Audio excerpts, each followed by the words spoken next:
É um imenso prazer. Ah, avisando, né? Que bom que veio o lembrete. Então, a gente vai gravar o evento de hoje, né? Para a gente poder depois disponibilizar no nosso canal do YouTube. Então, o evento vai ser gravado, né? Bom, boa tarde a todos, né? Me chamo Caroline Hildebrando, sou coordenadora científica do IEP, juntamente com a Luciane Pujol e com a Adri Hensky, minhas colegas queridas. E hoje é um grande prazer, um grande privilégio estar recebendo aqui nesse encontro duas grandes psicanalistas, escritoras, duas grandes e potentes mulheres, né, que vão estar pensando, refletindo, né, e questionando, conversando com a gente, então, né, sobre essas vozes do feminino e as suas reverberações na clínica psicanalítica. Então, estarão conosco, sejam muito bem-vindas a Marina Pinto de Camargo, psicanalista, membro do Centro de Estudos Psicanalíticos de Porto Alegre, do CEP, uma das autoras e organizadora do livro A Analista Grávida. E teremos também conosco a Renata Lisboa, psicanalista, com graduação em Psicologia pela Unicinos, doutora em Teoria da Literatura pela PUC, formação em Psicoterapia de Orientação Psicanalítica pelo ITE, pós-doutorado em psicanálise pela URGS e pós-doutorado em letras poesia pela UFRJ. Autora do livro Psicanálise, Criatividade e o Indizível da Experiência em Manuel de Barros. Docente, supervisora e membro efetivo do Instituto Bion. Gurias, sejam muito bem-vindas e obrigado por terem aceitado esse convite. Eu inicio, então, né, convidando a Marina para dividir um pouco com a gente, né, assim, das coisas que ela pensou, enfim, que ela elaborou para o nosso encontro. Contigo, Bom, Marina. né? Obrigada, Carol. Primeiro, quer dizer que eu estou muito feliz de estar aqui, né? Esses espaços de troca, para além das nossas salas de análise, são sempre espaços muito ricos e muito importantes para a nossa oxigenação, né? Obrigada, Luciane e Caroline e toda a comissão, por essa aposta, né? De convidar eu e a Renata para estarmos aqui. Eu estou louca para te ouvir, Renata. Achei muito interessante o teu perfil, a tua trajetória, né? Como talvez tu tenha muita propriedade de costurar a psicanálise com a literatura, que são dois campos de interesse, né, meus. Eu preferi escrever, porque eu tenho uma tendência, assim, às vezes, a associar livremente demais e a coisa pode ficar perdida. Então, eu fiz uma associação livre na minha escrita. Espero que a gente consiga conversar depois, poder trocar as ideias, né? Eu quero dizer também que quando vocês me convidaram para participar dessa atividade, vocês alugaram um triplex na minha cabeça, né? Porque eu perdi algumas noites de sono capturada pelo tema. Vozes do Feminino e Reverberações na Clínica Psicanalítica, porque me é um tema muito caro, que tem sido tema de leituras, discussões, estudo, né? Eu perdi o sono pensando qual seria o meu recorte num mundo tão denso de possibilidades. Então, a cada recorte, a angústia de uma escolha e do que eu não conseguiria aprofundar devido ao tempo, né? Então, espero que tenham paciência com a minha forma de elaborando junto a vocês aqui alguns pontos que me vieram, num formato mais associativo, para a gente ir construindo juntas, né? Isso que é o trabalho de uma vida, assimilar o que é da ordem do complexo e do que nos foge teoricamente, o que exige outros recursos e outras ferramentas. Bom, Marina, estão pedindo ah, aqui um pouquinho mais devagar, por favor. tá, A tá leitura. bom, ok. Bom, pensar o feminino é algo que está na fundação da psicanálise, talvez nosso ponto de convergência nesse espaço de hoje. Freud inicia seus estudos a partir do sofrimento de mulheres, as famosas histéricas de sua época. Houve algo de muito inovador quando ele se indagou sobre essas mulheres e pelo que ele chamou de enigma feminino. Enigma esse que, em algum momento, preferiu deixar para as próprias mulheres e para os poetas resolverem, né? Penso que este reconhecimento de um homem de sua época, embora genial, de que não ia dar conta pelas limitações de sua condição, é o que nos possibilita avançar. Freud não fica satisfeito com suas elaborações sobre o feminino, reconhece a complexidade do que estava diante dele.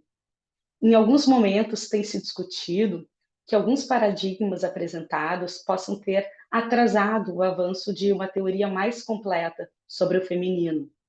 Freud fala, em alguns momentos, por exemplo, sobre uma capacidade sublimatória menor das mulheres. Eu vou usar uma passagem de uma carta, né, que Freud faz para Marta, sua esposa, para que a gente possa entender um pouco qual era o pensamento vigente da época. Nesta carta, né, a Marta conta que queria ler um autor, o Stuart Mill, um filósofo defensor dos direitos das mulheres. E a resposta do Freud é desencorajando ela, dizendo que era melhor, então, ela se dedicar aos filhos e ao lar, como ideal feminino. Freud acreditava que a expressão criativa, sublimatória, eram atributos masculinos, baseados em dualismos como mulher-natureza, homem-cultura. Dualismos, binarismos de uma teoria que parte do masculino para então constituir o feminino. A lógica fálico-castrado parece não contemplar mais a complexidade de possibilidades que nosso psiquismo é capaz de abarcar e nossa existência é capaz de compor com tantos outros elementos que foram sendo incluídos nas concepções do que é da ordem do feminino e do masculino. As neossexualidades, novas configurações familiares, tecnologias reprodutivas tensionam ainda mais a urgência de uma atualização dessas lógicas binárias, o que não destitui a existência da diferença, mas questiona algumas lógicas pré-estabelecidas. Atualmente, eu participo de um grupo de estudos, né, com uma psicanalista chamada Letícia Fiorini, não sei se vocês conhecem, né? E a gente está trabalhando esse livro dela, O Feminino e o Pensamento Complexo, né? Ela nos conta que o feminino é uma noção complexa e requer distinções específicas entre tantos outros significados. Atravessa a psicanálise, né? E é um ponto de cruzamento das noções de psicossexualidade, gênero, corpo e cultura, né? E também diz respeito a um contrato social de uma época. Diz respeito às mulheres, mas também implica os homens nesse contrato social, né? O feminino não é restrito às mulheres, mas essa relação é muito íntima. Então, aqui eu também usarei o feminino como um atributo que pode ser universal e constitutivo a todas as pessoas, logicamente, mas predominantemente às mulheres, do ponto de vista psicanalítico e epistemológico. E aqui podemos pensar mulheres, pessoas que se identificam assim, o que inclui as mulheres trans e outras possibilidades de assim se identificar. Bom, mas então, por que dentre tantas questões teóricas sobre o feminino existentes numa leitura mais clássica, né, da teoria, eu estou falando da capacidade sublimatória das mulheres? Porque, obviamente, se a gente pensar a sublimação, né, enquanto um conceito, no escopo do conceito, o reconhecimento desse produto sublimatório pela cultura está incluído. Então, a sublimação precisa que exista esse reconhecimento pelo outro, né? E como seria, então, a sublimação uma possibilidade para as mulheres se a gente vive numa estrutura patriarcal que resistiu tanto e tende ainda a resistir a valorizar o que é do feminino? Quem tem medo de Virginia Woolf? Acho que muita gente, né? Os feminicídios estão aí e não nos deixam mentir. Freud fala, ao longo da sua obra, né, em alguns destinos da conflitiva edípica para a mulher. Estereofrigidez, o complexo de masculinidade, né? E então, agora a gente rufa os tambores, a saída ideal seria a maternidade, de preferência de um filho varão, né? Aí sim tudo estaria resolvido. Eu estou fazendo um pouco de troça, mas para pensarmos que a mulher, tendo maternidade como ideal de feminilidade e resolução de um conflito, é uma mulher cujo produto valorizado é a capacidade reprodutiva e não a sua capacidade criadora, para além da maternidade. Plantar uma árvore, né? Ter um filho. Deixemos os livros para os homens. Quando nos perguntam, né, mas afinal, o que é ser uma mulher? Bell Hooks, né, ativista, feminista negra, ela diz: o que é uma mulher? Eu lhes asseguro, eu não sei. Não acredito que vocês saibam. Não acredito que alguém possa saber até que ela tenha se expressado em todas as artes e profissões abertas à habilidade humana. Freud estava atento ao que ele não sabia, e ele se calou quando sua paciente lhe pediu que parasse de falar e a escutasse. O resto é história, e a regra fundamental da psicanálise. Deixa falar, deixa expressar, escute o que uma mulher fala. Estude a teoria que é produzida pelas mulheres. Não há produção que não seja atravessada por quem a produz, né? Então, temos originalmente uma produção psicanalítica feita por homens, que traz o espírito de seu tempo, e Freud, né, traz a experiência da sua autoanálise e das observações da clínica. Me parece natural que ele escreva daí. Minha questão é sobre o que segue se sucedendo no meio psicanalítico. Recentemente, eu tive acesso a 2 obras, né, que eu vou mostrar para vocês. A primeira é uma conferência, não sei se vocês conhecem, saiu agora pela Artes Ecos, né? De 1911, da Martha Hilferding, que foi a primeira mulher psicanalista a participar das reuniões de quarta-feira, reunião até então que só podiam entrar homens, né? Ela apresenta um trabalho em que questiona, é uma conferência oral que foi transcrita em forma de ata, né? Ela apresenta um trabalho que questiona sobre a ideia do amor materno como algo inato, ideia que até hoje atravessa a nossa cultura e gera imenso sofrimento às mulheres. Atualmente tem se discutido mais do que nunca sobre a romantização da maternidade, mas algumas autoras já traziam esses questionamentos, sempre recebidas com muita ressalva. O que aconteceu com a fala da Marta, né? Pelo visto, não teve grandes repercussões em um meio tão masculino como a psicanálise de 1911. Talvez fosse mais fácil escutar uma histérica do que atribuir liberdade ao desejo feminino. Outro livro que saiu recentemente foi o da colega Camila Terra, minha colega lá de STEP, que é muito bacana, né? E fala das pioneiras da psicanálise, muitas silenciadas pelo meio psicanalítico também e resgatadas posteriormente, como a Karen Horney, que defendia que a inveja do pênis seria, então, uma consequência de uma feminilidade reprimida. Temos no meio dessas mulheres Melanie Klein, que não deixou de ser criticada na sua época, né, pela sua ousadia. Lacan chamava ela de açougueira genial, né? E ela marcou o pensamento psicanalítico, introduzindo também derivações da inveja do pênis, colocando em cena o corpo da mulher, também como passível de inveja. Me parece que quando as mulheres produzem teoria, o universo de possibilidades se expande. Mas eu segui pensando na capacidade sublimatória das mulheres, que essa tem sido uma questão que eu tenho estudado. Obviamente que existe uma metapsicologia para justificar essa afirmativa, assim como a ideia de um superego mais frouxo, que é uma ideia que na clínica a gente não vê, né? As mulheres sofrem muito e elas vivem no estado permanente de culpa, né? Mas quando eu pensei, né, nesse encontro, eu até postei no meu Instagram, que a primeira coisa que me veio na cabeça foi a obra da Annie Ernaux.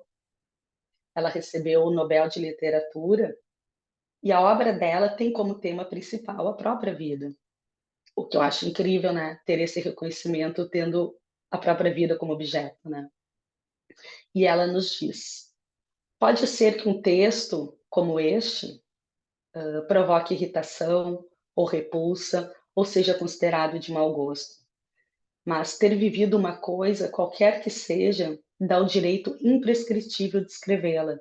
Não existe verdade inferior.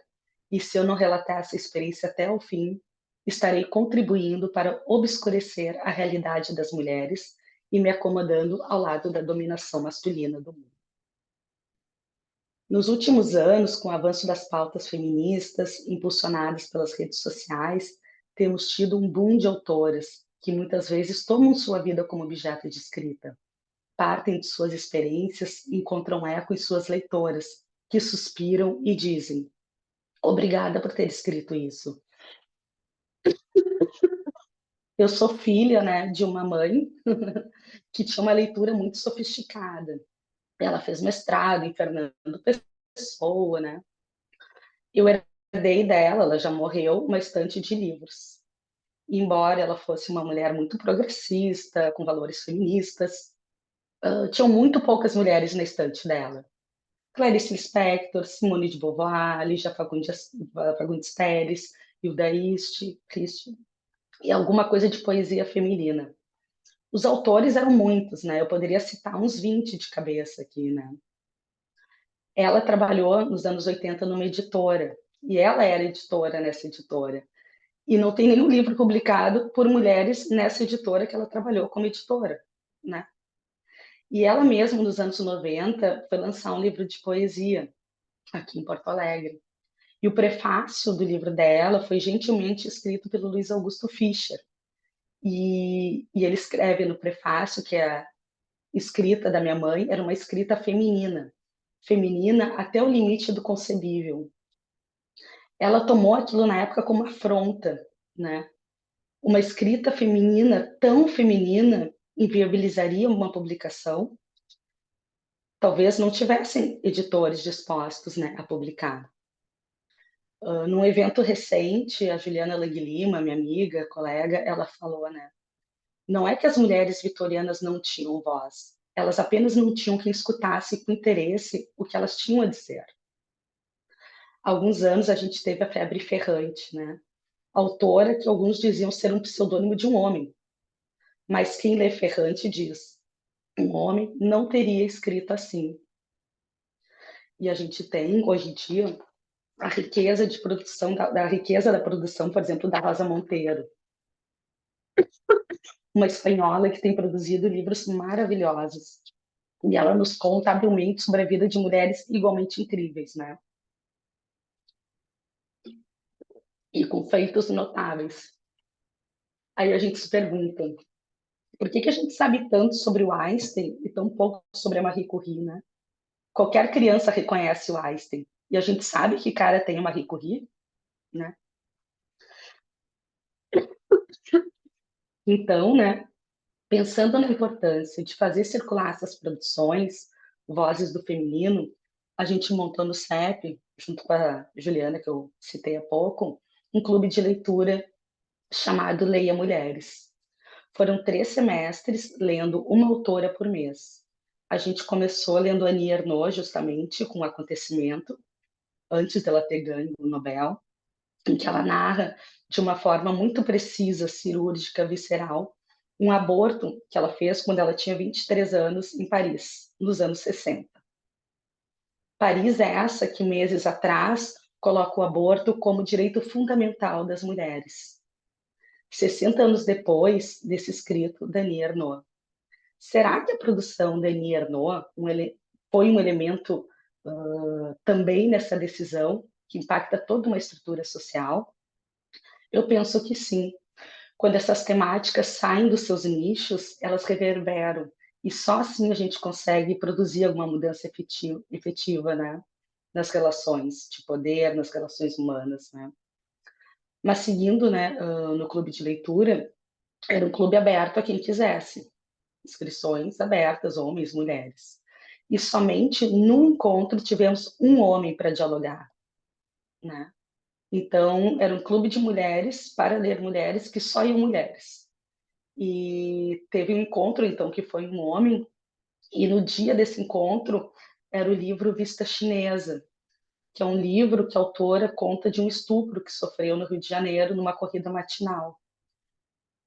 A gente pensa assim, quem poderia falar de tamanha violência sofrida, se não justamente um corpo atravessado por este temor desde criança, desde que nasce? As especificidades de um corpo feminino, né? Que sangra, que tem ciclos, uma barriga que se expande para acolher outro ser, um peito que alimenta, um corpo que não para, que então, né, para de sangrar e anuncia que talvez teu valor não seja mais o que era. Mulheres não podem nem envelhecer em paz. É óbvio que os homens também sofrem com violências e devem falar sobre as suas experiências. O ponto é que fomos absorvendo as histórias classicamente contadas por homens. Os próprios contos de fada, né, sempre tão intensos de rivalidades femininas, a beleza como tema central, fonte de inveja das outras mulheres, o príncipe como salvador. quem são os autores clássicos da literatura infantil, né? São homens, né? A tradição filosófica, mitológica, né? Então, toda a nossa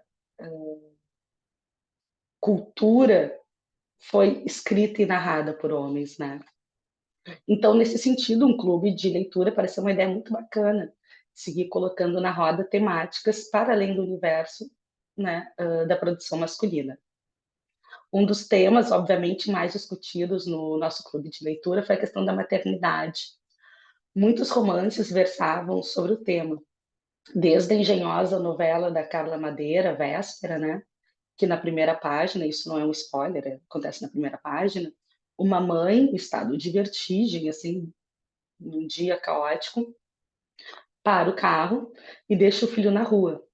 Então, depois que o carro segue, ela começa a se dar conta do que fez. Alguns livros trouxeram a relação intensa de mães e suas filhas.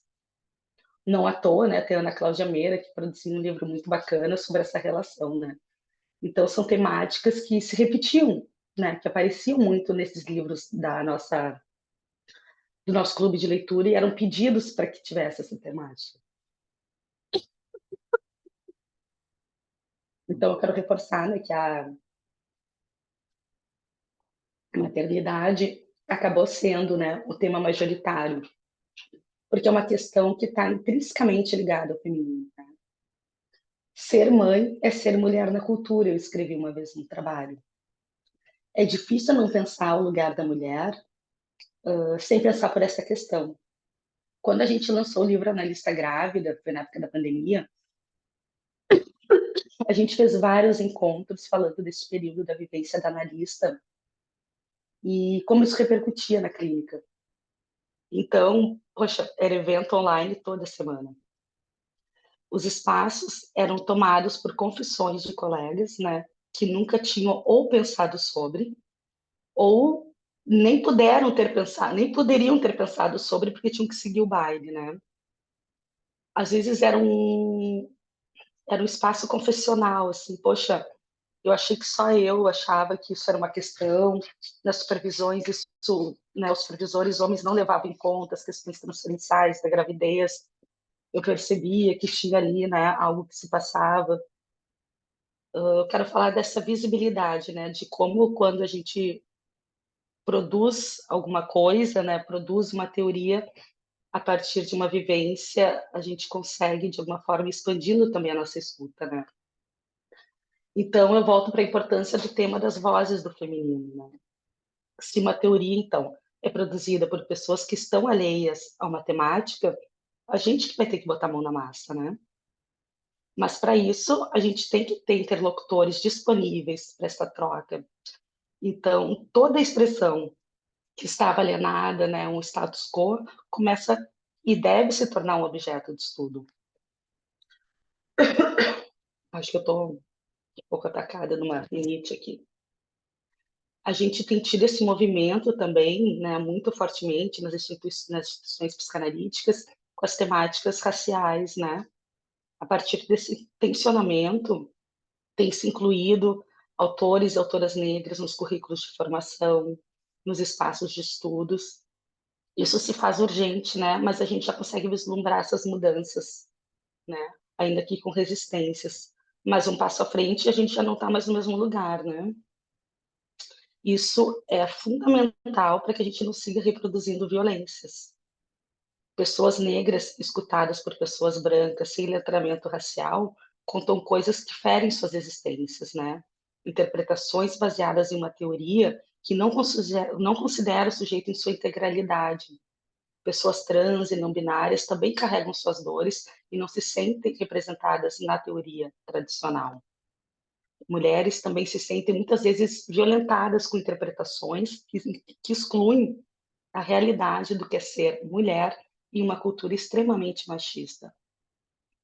Chegamos então, né, no ponto das reverberações na clínica.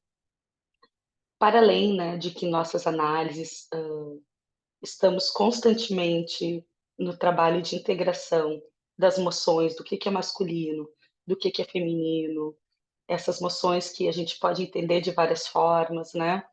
atividade, passividade, contenção, expulsão, interno, externo, parece que sim, né? Para escutar alguém, a gente não pode temer saber de nós mesmos.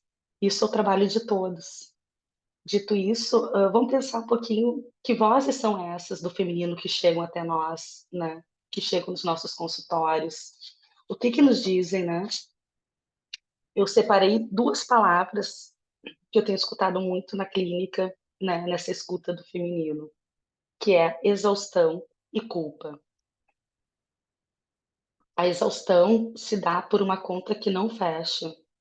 Avançamos em muitas frentes, possibilidade de expansão para além do lar, mas não deixamos quase nada para trás. Segue sendo, na maioria dos casos, sempre com exceções, obviamente, né? Atribuição feminina o cuidado da casa e dos filhos. A maioria dos lares são chefiados por mulheres, muitas mães solo. Então, fomos colecionando demandas e seguimos sendo julgadas pelas nossas performances, exigência de excelência, shape em dia, sobrecarga mental de toda a rotina de uma família. E isso gera o quê? Culpa. Se tem filhos, é porque teve que deixar os filhos para trabalhar. Se não trabalha, se sente culpada porque só cuida dos filhos. É um trabalho invisível, não remunerado, né? A gente fala da economia do cuidado associado ao feminino, foi até tema do último Enem. Se não tem filhos, tem que muitas vezes justificar por que que não quer ter. E vira muitas vezes alvo de elucubrações dos outros que querem saber, né? Por que que essa mulher não quer ter filhos. Então não tem um lugar confortável para as mulheres. Que ao pensarmos sobre essas questões, a gente possa fazer de nossos divãs e poltronas pelo menos um lugar para não reproduzirmos essas violências e poder escutar essas vozes, fazer trabalhar a teoria para acompanhar os tempos, para minimizar esse mal-estar, né? O mal-estar aqui no sentido freudiano, né? Se dá em toda uma estrutura. Que nada nos limite. Se a mulher não existe, como diz Lacan, ou como Simone de Beauvoir diz, não se nasce mulher, torna-se mulher, estamos falando de inúmeras possibilidades, não de uma produção em série a serviço de uma lógica que serve ao capital, aos detentores de poder, que são os homens, né? Que a gente possa legislar sobre os nossos corpos, incluindo uma maior representatividade nos cargos públicos, lutando por leis que garantam igualdade de gênero e incluindo sempre essas vozes que foram até então caladas, né? Que a gente siga produzindo teoria, literatura, arte. A saída tem que ser coletiva, né? E eu acho que a gente está aqui hoje, né? Faz parte dessa caminhada que se iniciou com tantas outras antes de nós, essas pioneiras da psicanálise, essas mulheres que reivindicaram participar da reunião de quarta-feira, que trouxeram suas pautas, talvez não tenham sido escutadas, né? Mas elas estavam lá, mantendo esse trabalho. Então agora eu volto, uh, eu já estou encerrando, como eu estou com esse problema na voz, eu fiz uma leitura mais sucinta, voltando sobre a nossa capacidade sublimatória e nosso poder de criação, né? Que esse poder de criação seja além dos corpos que se reproduzem, obviamente, sem destituir o valor e a potência desse atributo, né? O atributo feminino de poder gerar uma vida. Mas não esqueçamos que uma sociedade que lê, que valoriza o produto do feminino, é uma sociedade que consegue apaziguar também o conflito tradicional masculino, já que há maior espaço para circulação em diferentes posições. Não há necessidade de se repudiar ou temer entrar em contato disso que é visto como assustador. Já ouviram aquela, eu acho uma das piores frases que tem, como confiar em alguém que sangra por dias e não morre? Isso é uma coisa péssima, né, que falam sobre as mulheres. A gente está aqui falando, produzindo, mas somos escutadas, somos lidas, somos publicadas, somos confiáveis? Continente negro, enigma? Talvez, mas ainda assim somos um continente. Eu encerro por aqui minha participação.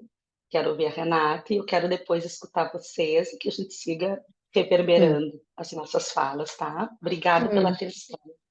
Marina, muito obrigada. Nossa, foi extremamente necessário te ouvir. Que E bom. acho que suscitou aqui muitas coisas, Uhum. mas como a gente vai ter um tempinho depois para discussão, aí acho que a gente pode olhar para tudo Isso. isso juntas. Achei que era Renata, um bom passo a pontapé. palavra. Isso, maravilhoso. Obrigada, Marina. Opa, só Ren- chique. Oi, Carol, tu ia dizer alguma Passo coisa? para ti, então.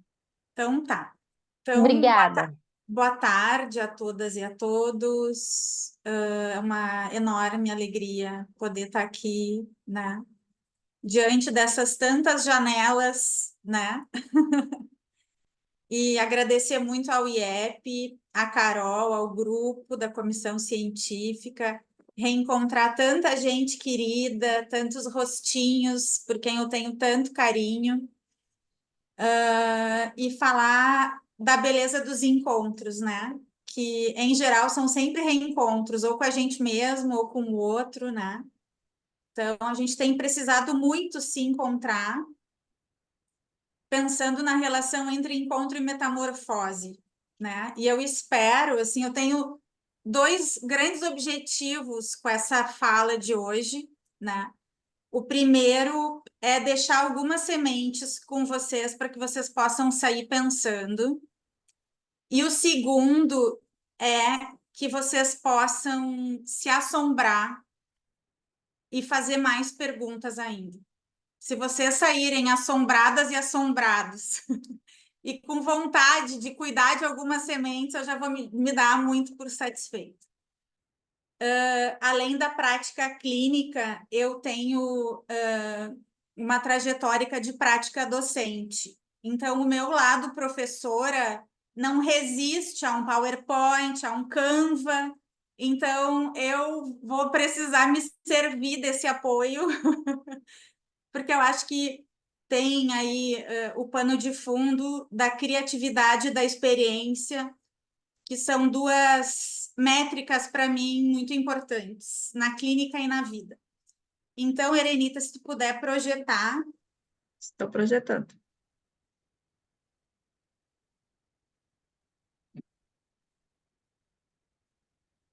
Compartilhou aí? Uhum, só falta tu colocar agora na modo apresentação, pelo menos para Ok, mim. coloquei. Agora, uhum. Então, vamos lá. Então, o título do evento, Vozes do Feminino e suas reverberações na clínica psicanalítica. Pode passar.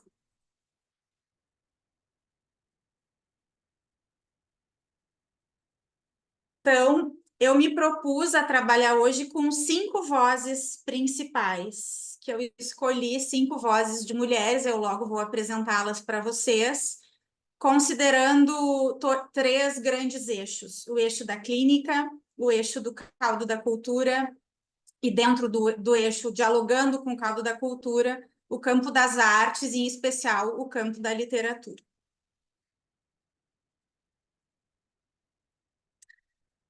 Vou começar, então, com a Jamaica Kincaid, que é uma escritora de Antigua e Barbuda, uma escritora caribenha, que vive atualmente nos Estados Unidos, é professora de estudos africanos e afro-americanos na Universidade de Harvard, e está sendo cotada para o Nobel de Literatura em 2024.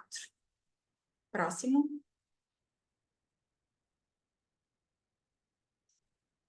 A Débora Diniz, que é antropóloga, professora e pesquisadora da UNB, escritora e ensaísta, é premiada internacionalmente por suas pesquisas sobre o tema do aborto e da saúde da mulher. Encontra-se numa condição de exílio num outro país por ameaças sofridas pelo tema com o qual trabalha. Próximo. Nastácia Martin tornou-se um sucesso literário ao contar como, em 2015, na Sibéria, foi atacada por um urso que levou parte de sua mandíbula. Escute as Feras, que é um livro que saiu pela editora 34 e que eu recomendo fortemente. É o relato desse acontecimento e de todos os deslocamentos geográficos e existenciais provocados pelo acidente.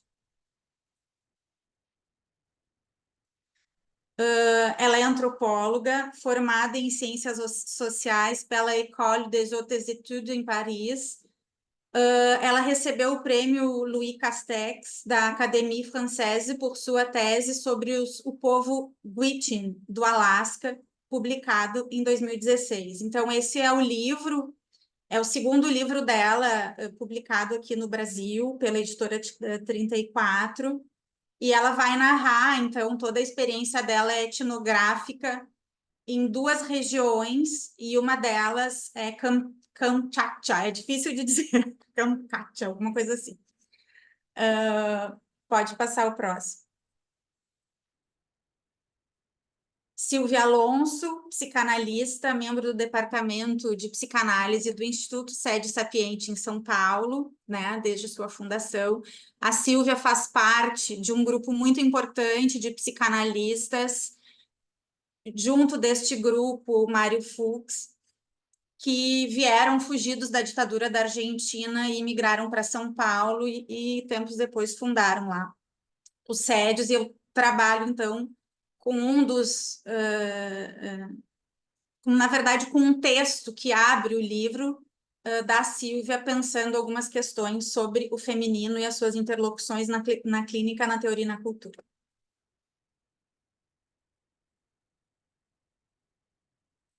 Maria Tereza Lisboa, uma mulher sábia, nascida no Mato Grosso do Sul, mesma terra do Manuel de Barros, doceira e poeta, fazia os melhores fios de ovos do mundo e transformava o cotidiano em poesia. O seu título mais importante, ser minha avó. Próximo. Então, eu fiz uma espécie aqui de uma brincadeira para colocar essas vozes do feminino e as suas reverberações na clínica psicanalítica, particularmente na minha clínica, na clínica que eu pratico, pensando numa linha de mulheres que inspiram, que instigam, né? E eu quis, então, fazer uma espécie de uma brincadeira e trazer algumas frases dessas mulheres. Então, a minha avó, né, como disse o Guimarães Rosa, ela já está encantada, ela não está mais entre nós, mas a gente tinha muitos diálogos férteis no sofá da casa dela, e ela era uma mulher muito religiosa, assim, que apreciava muito a religiosidade, não tanto em relação ao dogma, mas mais a experiência de conexão e de ligação com o sagrado. Era uma mulher de muita fé, com muita sabedoria. E ela dizia para mim, na minha outra vida, eu quero vir cientista. E o que eu destacaria, assim, de características e habilidades que ela tinha era simplicidade e criatividade. Nastácia disse... escreve algo no livro A Leste dos Sonhos que me tocou profundamente e que diz assim: isso é formar o vazio, formar um corpo em torno do vazio. Ela está falando sobre uma experiência com a morte de uma pessoa que fazia parte lá do grupo, que ela estava imersa, enfim, pesquisando, não para preenchê-lo, mas para torná-lo significativo. E ela vai falar, então, numa experiência que ela veio ter aqui no Brasil, ela veio na Flip, naquela feira de literatura de Paraty, em 2022, ela fez uma fala lá, e ela fala da importância, né, e dessa relação entre o risco e a experiência, da necessidade de uma abertura a outras zonas de sensibilidade e de vulnerabilidade. Silvia diz que a terceira mulher, para Lipovetsky, surge pela desvitalização do ideal de mulher no lar, com a inclusão no mundo do trabalho, o direito ao voto, a liberdade sexual e o controle da procriação. E aí eu queria destacar que a Silvia é uma pesquisadora, uma psicanalista, uma mulher que me evoca pensar assim, em muita consistência. Eu considero ela uma mulher muito consistente. E acho que nesse breve texto que ela escreve, ela me suscitou pensar na ideia da mobilidade, assim. dessa relação dos avanços da psicanálise, da história do movimento psicanalítico, para onde estamos indo. Isso é algo que me interessa muito, né? Essa mobilidade dentro da própria psicanálise e o que faz a psicanálise se movimentar também. A Débora diz o seguinte: a vasta maioria das perguntas que acalentam meus assombros me foram ensinadas por outras mulheres. E o que eu destaco da Débora, além de muitos atributos que ela tem, é a generosidade na transmissão. Ela é uma mulher, uma pesquisadora muito generosa no modo como ela transmite, no modo como ela acaba nos ensinando a fazer perguntas e a se assombrar com as coisas. E a Jamaica Kincaid, que na verdade tem por nome de nascimento Eliane, diz: enquanto escrevo, me sinto menos e menos interessada na aprovação do primeiro mundo. E nunca tive a aprovação do mundo de onde vim. Então, agora, não sei onde estou. Mais uma vez, exilei-me a mim mesma. E o que eu destaco da Jamaica, do pouco que eu posso dizer que a conheço, são duas características: profundidade e subversão. E a subversão é uma palavrinha mágica, uma palavra fundamental, decisiva e vertical na psicanálise. E eu acho que a gente precisa o tempo todo resgatá-la, porque às vezes eu tenho a impressão que a gente esquece, né? A gente esquece desse germe e desse gesto freudiano inicial subversivo, né? Que possibilitou que tantas coisas fossem criadas. Próximo.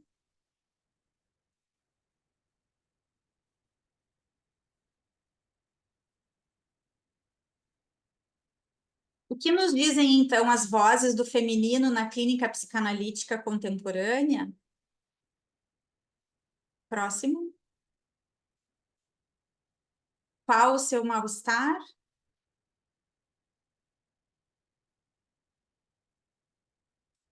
Eu trouxe aqui, então, algumas vozes da clínica com os nomes fictícios, obviamente, por isso que eles estão com um asterisco ao lado. A primeira voz diz: eu não gostei do jeito da Clara, eu não gostei do jeito que eu reagi com a notícia que vou ser avó. Fiquei sem reação. Depois abracei a minha filha. A analista diz: mas tu foi tu, e tu é tu, porque ela estava se comparando com a reação que outras avós tiveram, reações mais eufóricas com a chegada dos netos. Ela diz então: isso, eu sou eu, e faz um gesto assim com as mãos. Segunda voz é da Bárbara, que diz assim: eu tô saindo com carinha, eu sinto que ele tá me sufocando. Tenho medo de não continuar e ficar sem ninguém. Fui visitar o meu avô e ele me perguntou se eu estou namorando. O meu pai disse para ele: a Bárbara nunca apresentou nenhum namorado para nós. E ela disse: eu me sinto muito mal por isso. E chora. Terceira voz é da Ana, que diz assim: eu acho que estava carente. Fui procurar o Cláudio. Ele acabou me dizendo coisas horríveis. Disse que eu sou mimada. Ele tem razão, mas me doeu muito. E com essa situação eu me senti humilhada e pensei: eu quero morrer, eu quero morrer. Próximo.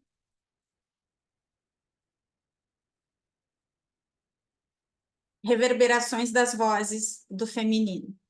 A Débora Diniz destaca que o acalento de si é exatamente sobre como sobreviver ao patriarcado sem destruir-se como matéria explorada ou alienada. Próximo.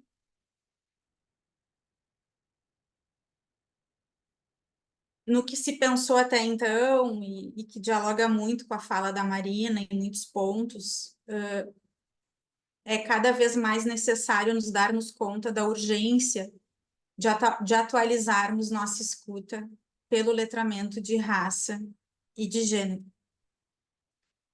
Além disso, precisamos visitar e revisitar e aprender muito sobre o conceito de interseccionalidade. Próximo.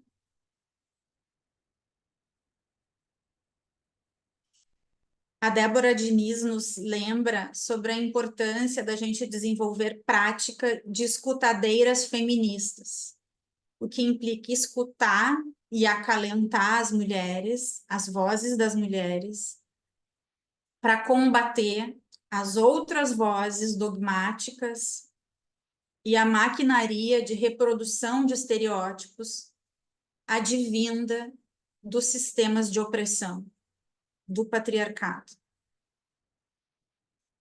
Próximo.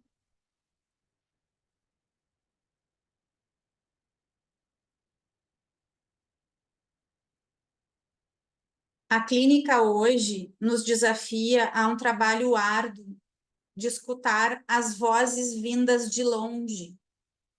Tem um livro do Maurice Blanchot, que se chama, um crítico literário francês, ensaísta, que se chama Uma Voz Vinda de Outro Lugar, né? E por isso eu pensei aqui nessas vozes vindas de longe, dos sistemas de opressão e que se impregnam no corpo e na alma das mulheres. Tem uma curiosidade que o José Castelo foi entrevistar a Hilda Hilst, e ela conta, enfim, né, que ela pensa, então, que essas vozes que vinham de longe, que vinham de outro lugar, e elas perguntam, essas vozes seriam as vozes do inconsciente, né?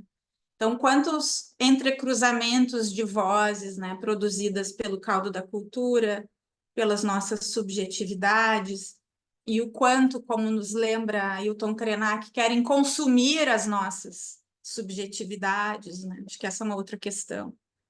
Pode passar, por favor.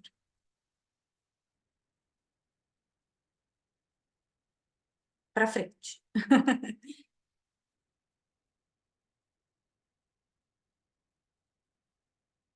Então, de novo, as 5 mulheres que eu escolhi para me acompanharem hoje, a cultura e as expectativas de gênero. O que se espera de uma mulher no século XXI? Próximo. Eu vou trazer agora 2 fragmentos de uma escrita de uma aluna que me autorizou a falar no nome dela, que me autorizou a compartilhar com vocês o escrito, que se chama Ana, e que recentemente participou de uma oficina de escrita que eu coordenei sobre a poeta Alejandra Pizarnik, uma oficina de diários íntimos, e ela estava muito pensando essas questões do feminino, não foi uma coisa combinada, mas enfim, é algo que reverbera, se entrecruza, né? Vai se miscuindo, e ela diz então assim, foi mais ou menos assim que minha prima disse pelo WhatsApp. Ué, pelo que lembro, você não gostava de teatro, e agora gosta? Preferia não me afetar tanto, mas me espanta o quanto incomoda aos outros quando a gente muda a direção e segue em busca de ser o que quer. Manter-se autêntica, no sentido de seguir o caminho com liberdade, parece incomodar muita gente. Assisti a um vídeo de uma psicóloga especialista em imigração, dizendo que as pessoas cobram quando você sai do Brasil. Concordo, elas querem sua versão antiga, elas exigem explicações e demandam que você sinta culpa por ter ido embora. A Ana é uma brasileira que mora no exterior. Pode passar?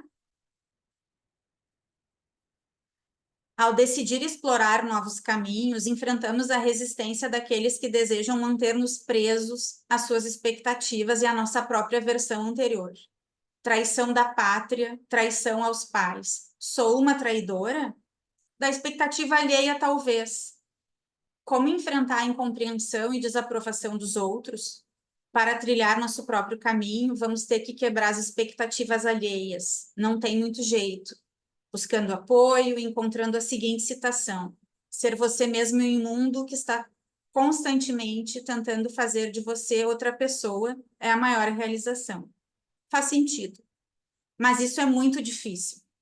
Outra citação diz: se eu não me definir por mim mesma, serei definida pelos outros. Percebo que preciso parar de depender de citações, apesar delas me ajudarem agora. O velho medo da rejeição me acompanha.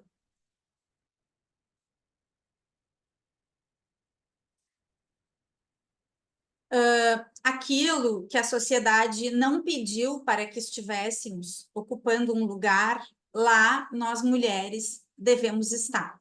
Essa é uma foto, pessoal, da mesa que teve na Flip em 2022, da Anastácia Martin, com a filha do Amir Klink. Me passou aqui, vocês me perdoem, eu acabei esquecendo de anotar o nome dela, mas é um lindo relato. Depois eu posso compartilhar, e para quem tiver interesse, o vídeo está disponível no YouTube, é só vocês colocarem Flip, Anastácia Martin, que vocês vão encontrar, assim, e tem um que está em francês, mas tem um outro que está com tradução. Então, é muito bonito, assim, esse evento, e... Então, aquilo também que a gente pode adaptar e pensar aquilo também que a sociedade não espera que a gente faça, não espera que uma mulher faça, a gente tem que ir lá e fazer, né? Então, é um grande desafio, né? Mas tem muitas mulheres aí nos inspirando e nos convidando a subverter tantas lógicas de opressão. Próximo. Então, eu trouxe breve fragmento para pensar essa questão da pesquisa etnográfica dessa mulher, de um modo de subjetivação, pensar essa experiência riquíssima que ela tem de se experimentar num outro lugar, dessa abertura que ela mesmo fala, né? Então, ela diz assim, esse mapa, ela está falando, né, desse lugar lá que fica no extremo ártico, lá no Alasca, enfim, nesse grupo de russos, né, que fica nessa região de Kamchatka, alguma coisa assim.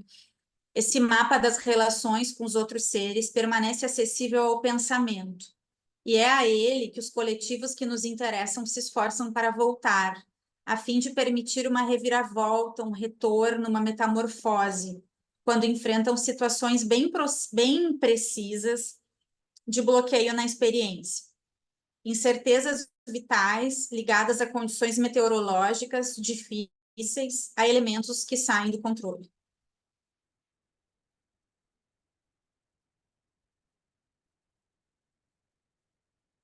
Eu também voltei para dentro de mim essa noite. Ela responde a Dária, que é a chefe, então, desse grupo, dessa pequena tribo que vive lá.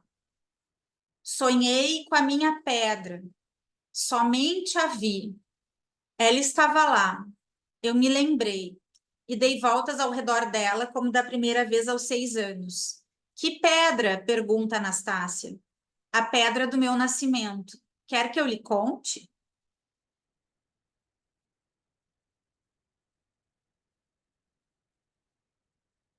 Tem outros fragmentos, ela vai dizer, por isso eu me chamo Dária, porque o Apá, o xamã, encontrou minha avó naquela noite, o terceiro dia do nascimento da Dária, e ele sonhou. E a Anastácia pergunta, e a pedra? Qual é a relação com a pedra? Não sei bem, respondeu Dária. O sonho de Apa ainda vive nessa pedra, foi tudo que a minha mãe me disse. A pedra guarda a lembrança do sonho, como uma memória das circunstâncias do seu nascimento? Sim, é isso. Um ponto fixo ao qual retornar quando você esquece como veio ao mundo. É por isso que, quando vejo a pedra em sonho, eu me lembro.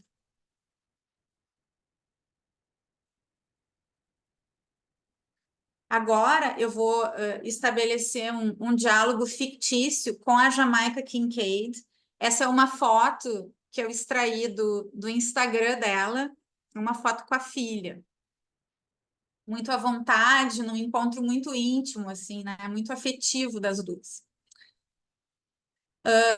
Tem uma pesquisadora do Paraná que diz que a Jamaica entrelaça em sua obra as discussões das relações de gênero e a rebelião contra os efeitos do colonialismo e do pós-colonialismo.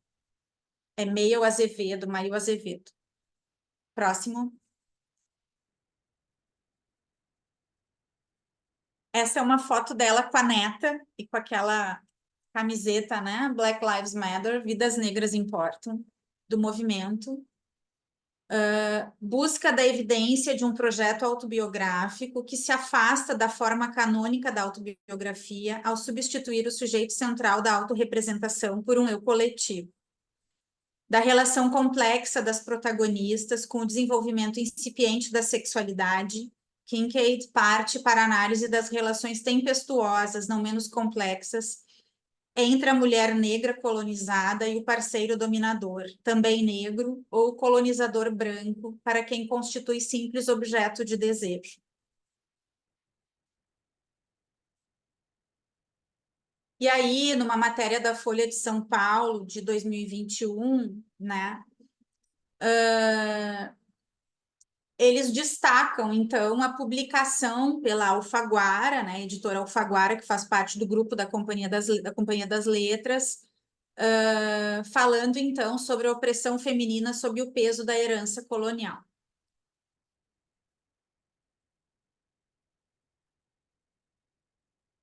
(8 de janeiro de 2021), e esse texto é da Maria Aparecida Salgueiro, que é professora titular do Instituto de Letras da UERJ. No livro, lançado originalmente em 96, a escritora mais uma vez demonstra como os movimentos diaspóricos e familiares influenciam na construção de identidades femininas. Sempre partindo do desejo das protagonistas de fugir da opressão patriarcal, Kincaid as descreve ao passar por períodos de descobertas nas sociedades em que vivem nas relações interpessoais em família. Pode passar.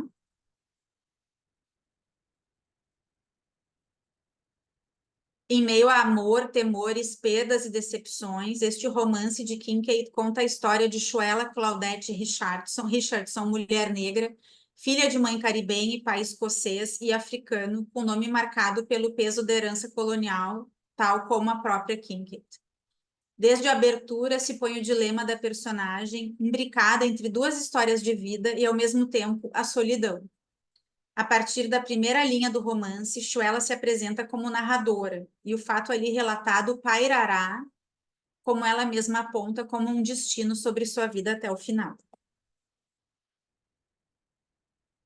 Kincaid envolve leitoras e leitores numa história intensa de busca e descobertas e solidão.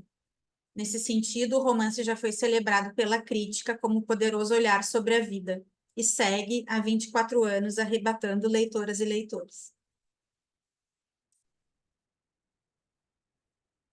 Minha mãe morreu no momento em que eu nasci, e por isso, durante toda a minha vida, nunca existiu nada entre mim e a eternidade. As minhas costas, sempre um vento triste, sombrio. No começo da vida, eu não tinha como saber que seria assim. Soube apenas no meio dela, quando já não era jovem e percebi que tinha menos de algumas coisas que costumava ter em abundância e mais de outras que antes mal tivera. E essa percepção de perda e ganho me fez olhar para trás e para frente. No início havia uma mulher cujo rosto eu nunca vira, mas no final não havia nada, ninguém entre mim e o quarto escuro do mundo.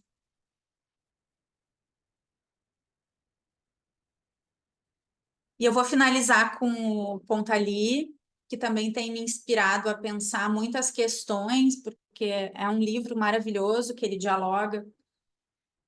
Ele traz Freud, né? Mas ele, principalmente, num determinado ponto, ele vai trazer o Winnicott, né? Que é o psicanalista que eu venho me propondo a estudar com afinco. E ele diz assim, então, ser alguém vivo, tarefa já efetuada, programada para o organismo animal, mas sempre por inventar para o homem. Tarefa contraditória, se pensarmos bem, mas que garante para o indivíduo humano sua atenção e sua mobilidade, que lhe dá a capacidade de ser não normal, mas normativo. Ele está fazendo uma relação ao canguilhão. E que faz do encontro renovado com o outro o acontecimento necessário. Pois o que define a vida, tanto biológica quanto psicologicamente, é o fato de ela ser transmitida. E eu queria, então, Ai, ai. Se vocês tiverem alguma pergunta, vou deixar aqui também, quiserem depois estender a conversa, meu Instagram, meu e-mail. E o próximo é isso. Muito obrigada. Obrigada a ti, Renata. Né? Acho que a Marina e a Renata trouxeram aí contribuições muito importantes, né? Muito necessárias. Eu fui atravessada por várias delas, né? Acho que vamos abrir agora, então, para a gente poder estar aí discutindo, perguntando.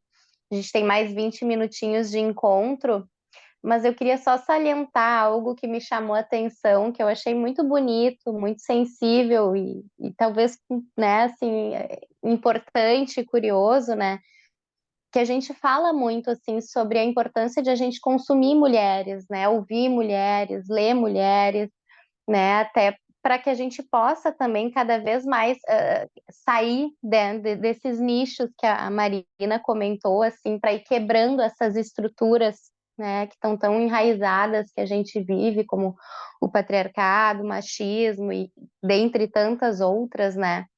Mas me chamou a atenção, assim, que a Marina falou da mãe, né, e a Renata falou da avó, né? E eu fiquei pensando muito nessas mulheres que nos compõem, né? Como às vezes a gente fala muito olhando para fora, assim, né? E claro, e necessário, e trazendo todas essas vozes, né? Para a gente poder ir pensando e construindo e agregando junto delas, né? E subvertendo. Mas eu fiquei pensando na importância, assim, dessas mulheres que nos compõem, e achei muito bonito, assim, né, que tanto a Marina quanto a Renata trouxeram um pouquinho dessas mulheres que as compõem. Enfim, só algo que me ocorreu para compartilhar. Mas eu vou abrir então, pessoal, vou abrir o nosso chat, vou abrir o nosso encontro. Quem quiser se manifestar, acho que pode botar a mãozinha e aí a gente vai chamando. Fiquem bem à vontade. Nós já tínhamos tido ali também no chat um comentário da Andressa, ela botou: Marina, obrigada pela tua apresentação, muito bom lhe escutar. Lembrei do livro da Carol Gilligan, Uma Voz Diferente, Teoria Psicológica e o Desenvolvimento Feminino. A Júlia também colocou ali muita sensibilidade. Já anotei a dica, Andressa. Bem bacana. Obrigada, Marina. Obrigada. A Adri está com a mão levantada. Isso. Vai lá, Adri. Estava liberando o som aqui. Queria, então, agradecer, né, a Marina e a Renata por estarem aqui para a gente poder ouvir também as vozes delas, né? E como a Carol falou, que eu também pensei, né, na linha da Carol, ouvindo vocês, em outras vozes, né, da ancestralidade, né? Que está sempre reverberando, aproveitando, né, o tema do encontro de hoje, né, também que tem a ver com isso, essa ancestralidade que está sempre reverberando, a intergeracionalidade, né, também, assim, acho que vocês falaram também, né, através de algumas autoras trazendo, agradecer muito também pelas autoras que vocês estão compartilhando, né, com a gente, as dicas, e esse amor pelos livros foi uma coisa que me chamou muito a atenção. Não podia ser diferente, né, com vocês duas, mas enfim, a gente sabe. Mas então agradecer, né, e pensar nisso que eu acho que foi agora, por último, a Renata trouxe de transmissões, né? E eu pensei nas transmissões da psicanálise, né? Que a gente possa continuar conversando, se escutando, né? Escutando as pessoas que nos procuram cada vez mais, a nossa época, para poder pensar que transmissões são essas, né? Que a psicanálise tende, né, a manter, né, e revisar, e, enfim, né, e modificar, quem sabe se falou muito aqui em movimento, né, em mobilidade, em mudança, então a gente também pensar isso, né, porque vivemos em uma época, né? Assim como o Freud teve a época dele, né? E as coisas mudam. Então, a gente poder pensar em tudo isso, né? Mas também nessa ancestralidade, né? Nessa transmissão também, né? De Klein, de Freud, de Bion, de Winnicott, Lacan, tantos outros, né? E tantos muitos, e outras mulheres também, que trouxeram para nós aí muitas contribuições que a gente possa, a partir desses também, podendo pensar nessas transmissões e daqui por diante, né? O caminho que nós vamos seguindo, que a psicanálise vai seguindo. Era isso que eu queria só comentar e agradecer muito. Muito bom. Obrigada, Adri. Não sei se as gurias querem comentar alguma coisa. Eu gostaria. Uhum, por favor. Achei ótimo a tua fala, Adriana. Obrigada pelas palavras. Já temos uma excelente pergunta. Uhum, Eu acho que a gente precisa se assombrar mais com a transmissão na psicanálise, né? uhum. E acho que a gente precisa, antes de tudo, trabalhar com um livrinho bem básico da grande Cida Bento, que se chama O Pacto da Branquitude. Enquanto a gente não mexer na nossa branquitude, enquanto a gente não repactuar algumas coisas, a gente vai muito mais reproduzir do que criar. Então, a psicanálise é muito branca, é muito elitista e é muito patriarcal ainda. Muito. E eu queria, não posso deixar de destacar, enfim, a maravilha do IEP está promovendo esse evento. Que maravilha, que luxo no sentido de sofisticação, né? Da gente poder discutir esse tema tão urgente, tão vertical, tão necessário. A gente precisa se assombrar, a gente precisa se incomodar, né?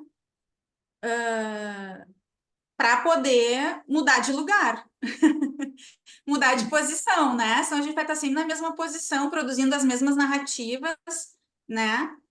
Então, pensando nesses pactos narcísicos e o que a gente pode fazer, assim. Então, a primeira coisa que a gente precisa fazer é olhar, que é o que a gente está fazendo hoje, né? E acho que isso entra na transmissão. E outra coisa, assim, que eu venho pensando muito, e, enfim, na instituição que eu me encontro com a Instituto Bion, a gente tem também discutido essas questões, que é que textos que são escolhidos na formação, que textos estão sendo trabalhados, né? Então, é muito importante a gente poder... O Walter Benjamin tem uma frase muito bonita que ele diz: o novo se ancora no velho, que eu acho que isso dialoga com o que tu está trazendo, que a gente não pode perder essa dimensão da ancestralidade, do intergeracional, do transgeracional, né? Isso está muito em questão, assim, no século XXI. Mas a gente precisa também estar atentas e atentos ao tempo que a gente está vivendo e prestando atenção nas vozes do caldo da cultura e o que essas vozes estão endereçando à psicanálise. E aí o Thales Absaber tem uma experiência incrível lá em São Paulo, né? Na casa, a clínica aberta lá na Casa do Povo, e ele conta uma história assim muito interessante de um cara que era traficante, tinha deixado de ser traficante, alguma coisa assim, e que ele chega lá, ele fica sabendo dessa possibilidade da clínica aberta, ele chega lá e ele pergunta: é aqui que tem terapia? E o Thales diz: em outros tempos, ele ia ou para a igreja ou voltar para o tráfico. Então, por isso que a gente precisa pensar nesse repactuar civilizatório, quais são os nossos pactos civilizatórios, o que a gente precisa repactuar para transformar o mundo, que é tentar transformar um pouquinho o mundo que a gente vive. Eu caí, mas voltei. Fui a gente cai e levanta, né? É uma habilidade do feminino, né? A gente vai e volta, se vira nos 30. Concordo com tudo que tu falou, né, Renata? Também a Adriana, que falou antes. E Acho que a gente que se ocupa dos lugares de transmissão, a gente tem que estar sempre tensionando isso, né? Esse semestre no CEP eu coordeno um seminário de técnica psicanalítica, técnica 1, que é basicamente Freud. Mas no programa a gente deu um jeito de colocar Isildinha, né, colocar autores negros para pensar outras questões contemporâneas da clínica, né? Então acho que é um jogo entre a tradição e a subversão, né? Porque a psicanálise ela é por excelência subversiva. Acho que ao longo da história, né, alguns movimentos foram de alguma forma criando uma psicanálise um pouco mais ortopédica, né, um pouco mais conformadora, né? Então acho que é nosso papel ocupar esses espaços, tensionar a teoria, produzir teoria, fazer isso que a gente está fazendo, né? De que lugar a gente vai escutar as mulheres que nos procuram, as pessoas trans? A gente vai colocar um manual embaixo do braço ou a gente está disposto a escutar isso que nos assombra, isso que a gente não sabe bem do que é, né? Mas eu acho que tem que ter uma disponibilidade para, né? A gente falou, né, da Jamaica, que ela fala da questão da colonização. Eu lembrei agora de uma autora indígena, Geni Nunes, né, Descolonizando os Afetos, que ela faz um diálogo com a psicanálise muito interessante. Ela traz toda uma questão sobre a monogamia a partir da ancestralidade, né?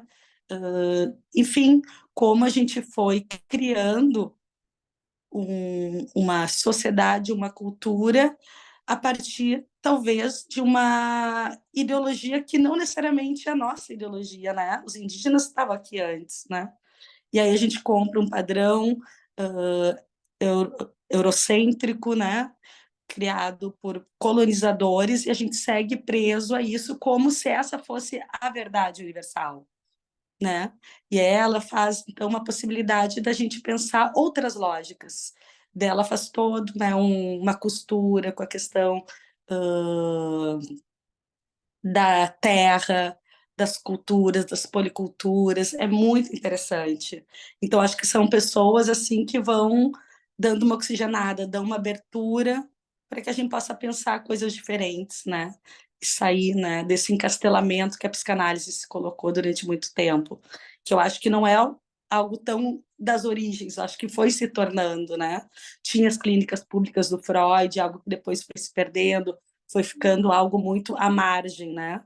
E a gente foi se encastelando nesse espaço do consultório, né? Do intrapsíquico, sem dar conta que tem outros atravessamentos para além disso, né? Enfim, mas é muita coisa para pensar, assim, né? E a gente precisa de mais espaços. Tem gente com a mãozinha para cima aí. Vamos ver aqui. Não enxerguei. Se a pessoa quiser se Acho que sou manifestar, eu. Lu, Acho que sou eu. é tu. Acho que sou eu, gurias. Muito obrigada pelas falas de vocês. Eu tô realmente com o coração assim, saindo pela boca, porque eu acho que são falas que nos desacomodam. Eu estava aqui, tô na volta da minha mesa, que de manhã eu comecei a trabalhar, e hoje eu fui ministrar um seminário sobre racismo na clínica psicanalítica para estagiários de uma instituição que eu pertenço, uma outra instituição. E eu estava com os livros aqui na minha volta, assim, a Cida Bento, a Isildinha. E hoje de manhã, e eu me dei conta disso agora, assim, ouvindo vocês, que eu só citava mulheres negras, psicanalistas, hoje de manhã. Eu já acordei com as mulheres na minha cabeça, assim. E um dos textos que eu trabalhei é de uma psicóloga aqui de Porto Alegre, a Lisiane Guedes, que escreveu uma carta, foi um capítulo da dissertação de mestrado dela, que ela escreveu uma carta para ela quando ela era pequena, né? Então, é assim que ela abre um dos capítulos da dissertação dela, onde ela fala, ela hoje, Lisiane, uma mulher de 30 e poucos anos, ela conversa com a Lisiane Picuchinha, né? Criança, assim, e ela vai falando e narrando a história dela criança sobre a perspectiva dela hoje, né, como uma mulher preta que milita, que estuda as questões raciais e estuda as questões do racismo nas as infâncias pretas. E aí eu citei a Cida Bento, fiquei falando sobre a Isildinha, a gente teve ano passado aqui no IEP uma jornada onde a gente trabalhou a questão do racismo e a questão do pacto da branquitude, né? Racismo à brasileira, a branquitude nos habita, foi o tema da nossa jornada. E ouvindo vocês, eu fiquei assim numa inquietação, pensando, estou aqui também cheia de livros na minha frente, pensei, cadê as mulheres? O que eu estou lendo? Cadê as mulheres que eu estou lendo?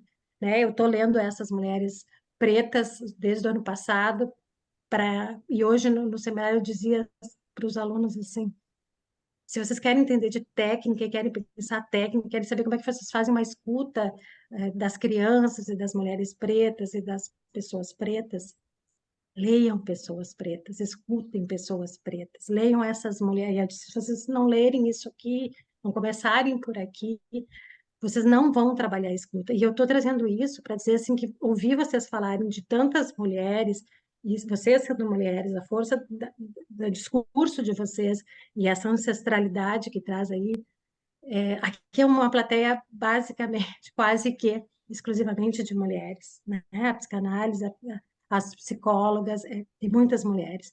E a gente, às vezes, não se escuta tão profundamente, a não ser quando a gente se reúne nos bolinhos entre mulheres.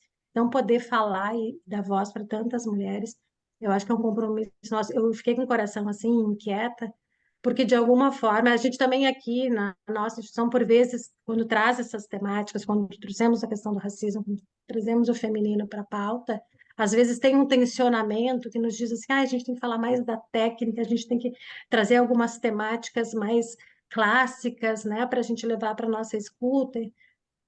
Claro, né, foi trazido isso aqui, a gente não rasga a nossa história, mas trazer pautas atuais, contemporâneas, gênero, racismo, a questão do feminino é algo que precisa nos atravessar e nos incomodar, e não pode ser um evento. A gente tem que fazer esse, e depois fazer outro, e depois fazer outro. E a gente está reestruturando os nossos seminários para trazer essas bibliografias como obrigatórias na nossa formação. Então, eu acho que é esse compromisso, né, que todos nós hoje podemos sair daqui pensando quais mulheres a gente está lendo e quais mulheres a gente está citando quando a gente vai falar em qualquer lugar. Então, eu queria agradecer porque vocês me provocaram a cavar mais as mulheres que estão dentro de mim e que às vezes a gente começa a citar um monte de homem, um monte, né, e esquece, e deixa, né, e não é por acaso, né, que a gente esquece, a gente foi construída assim. Então, só agradecer muito. Obrigada, Lu. Alguém ia falar, eu acabei interrompendo? Eu falei junto contigo aqui, Carol. Vani aqui Vai do lá, Ivani. Vai lá. Boa tarde, Ivani. tarde. Quer dizer que eu também estou aqui desacomodada, inquieta, né, assombrada, né, com muitas coisas que vocês trouxeram.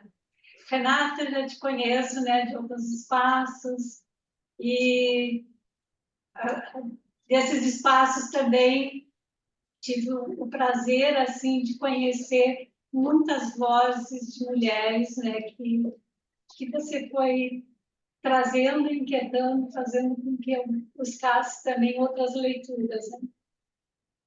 Mariana não desconhecia, mas muito bom, né? Eu acho que as duas falas estão se complementando e trazendo coisas para a gente pensar. Eu acho que para a clínica, para a vida, para as instituições em que nós estamos inseridos, né? Eu acho que para o feminino, para a mulher como um todo, né?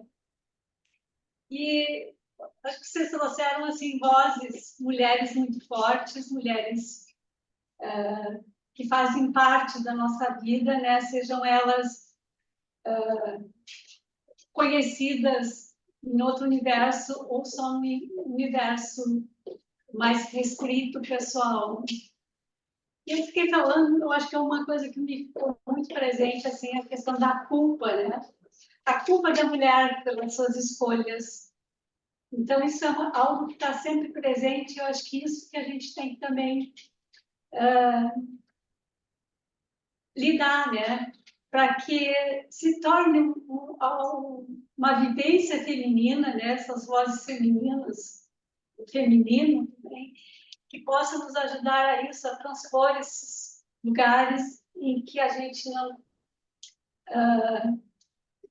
fica sempre com, como a gente diz, com dois corações, né? Então, acho que vocês trouxeram coisas para a gente pensar e queria agradecer muito, né, pela contribuição que vocês trouxeram para a gente seguir essa temática que já vem sendo discutida aqui no IEP, entre outras tantas coisas. Né? Obrigada, Luiz. Obrigada, Ivani. Pessoal, eu vou ter que ser meio estraga prazeres, porque faltam 2 minutos para as 4 horas da tarde. Acho que eu vou encerrar só lendo rapidamente, né, alguns comentários aqui do chat. Então, o Vitório colocou: queria muito agradecer as colegas pelo momento e gostaria também de agradecer como homem pela oportunidade de escutá-las e poder pensar em muitas questões para estar mais companheiro das minhas colegas, pacientes e daquelas que estão à minha volta. A Renata, então, comentou ali também para agradecer pelas reflexões. Com certeza fiquei com assombrações, né? A Marta também deixou o registro de que ficou assombrada com esse espaço de diálogo e incômodos que precisam ser revelados. Parabéns às colegas Marina e Renata. A Cecília colocou também, né? Lindas e instigantes falas de Mariana e Renata, muito apropriados questionamentos postos para a evolução da psicanálise ao contemporâneo. E a Andressa compartilhou ali com a gente também, né, uma outra autora bacana, né, uma escritora portuguesa, que fala sobre a identidade feminina, Maria Gabriela Lansol. Espero que eu tenha falado certo. Obrigada, Andressa, por ter compartilhado. E eu não sei se as nossas convidadas querem, enfim, né, trazer mais alguma coisa. Eu deixo aqui meu profundo agradecimento, saio também assombrada, né, acho que feliz, né, e com muitas contribuições importantes reverberando aqui dentro. Obrigada a todos mesmo, Renata, Marina. Obrigada, Caroline, por essa oportunidade, por poder estar com vocês, né? Terem essa disponibilidade de nos escutarem, que a gente siga se encontrando, produzindo coisas e expandindo, né? Eu acho que a característica do feminino é a expansão, né? Então, a gente tem que se expandir, a gente tem que trazer mais pessoas para essa luta feminista, que é poder ter igualdade, poder ocupar esses espaços, né? Então, acho que estamos caminhando juntas para um bom lugar. Um abraço, um beijo a todas, a gente se encontra por aí. Até breve. Esperamos te ver em breve novamente, Marina. Uma vez Eu melhor. também quero agradecer muito, Foi foi ótimo. uma tarde incrível e espero que a gente possa se ver brevemente. Obrigada, Renata. Eu também espero. Obrigada, viu? Obrigada a todos. Então, bom final de semana para todo mundo. Até a próxima. Até. Um abraço.